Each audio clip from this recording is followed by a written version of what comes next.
October 22 വിശുദ്ധ John Paul രണ്ടാമൻ പാപ്പായുടെ തിരുനാൾ ദിനം.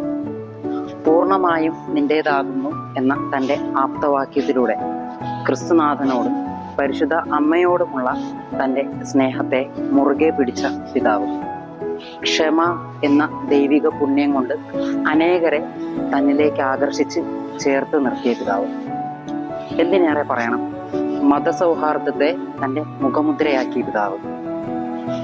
ലോകത്തിൽ ആദ്യമായി യഹൂദരുടെ സിനഗോഗിലും ഇസ്ലാമിൻ്റെ ആരാധനാലയത്തിലും പ്രാർത്ഥന നടത്തിയ ആദ്യത്തെ ക്രിസ്തീയ നേതാവ്.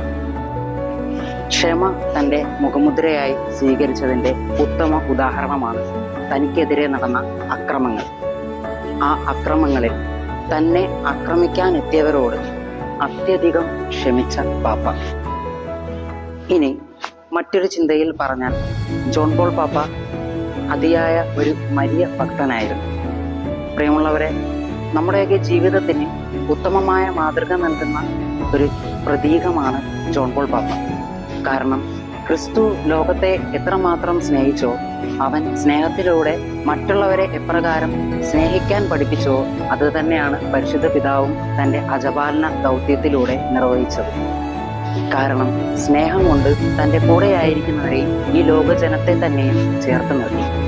അതുകൊണ്ട് തന്നെയല്ലേ യുവജന ദിനം ആദ്യമായി ആഗോള സഭയിൽ ആചരിക്കാൻ തുടക്കമിട്ടത്. എന്തിനേറെ പറയണം, ജീവിത വിശുദ്ധിയും മറ്റുള്ളവരോടുള്ള സ്നേഹവും പരിശുദ്ധ പിതാവിൻ്റെ മുഖമുദ്രയായിരുന്നു. പ്രിയമുള്ളവരെ, ജീവിതത്തിൽ നാം പാഠമാക്കേണ്ട ഒരു കാര്യമാണ്. മറ്റുള്ളവരെ എപ്രകാരം സ്നേഹിക്കുന്നുവോ ആ സ്നേഹത്തിലൂടെ ക്രിസ്തുനാഥനിലേക്ക് അടുപ്പിക്കുവാനായിട്ട് നാം ഒക്കെ ഒരുങ്ങിക്കൊണ്ടിരിക്കുന്നവരാണ്.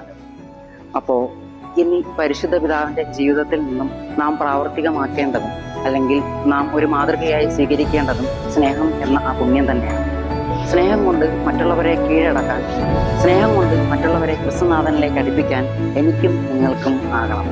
അപ്പോൾ ഈ തിരുനാൾ ദിനത്തിൽ വിശുദ്ധന്റെ മാധ്യസ്ഥം യാചിക്കുമ്പോൾ നമ്മുടെ പ്രാർത്ഥനയും അതുതന്നെയാകണം. ക്രിസ്തുനാഥനോടുള്ള സ്നേഹത്തിൽ എന്നെ ഉറപ്പിച്ചു നിർത്തണമേ, അനേകം പേരെ ആ ദൈവിക സ്നേഹത്തിലേക്ക് ആനയിക്കാൻ എന്നെ ഉപകരണമാക്കി തീർക്കണമേ.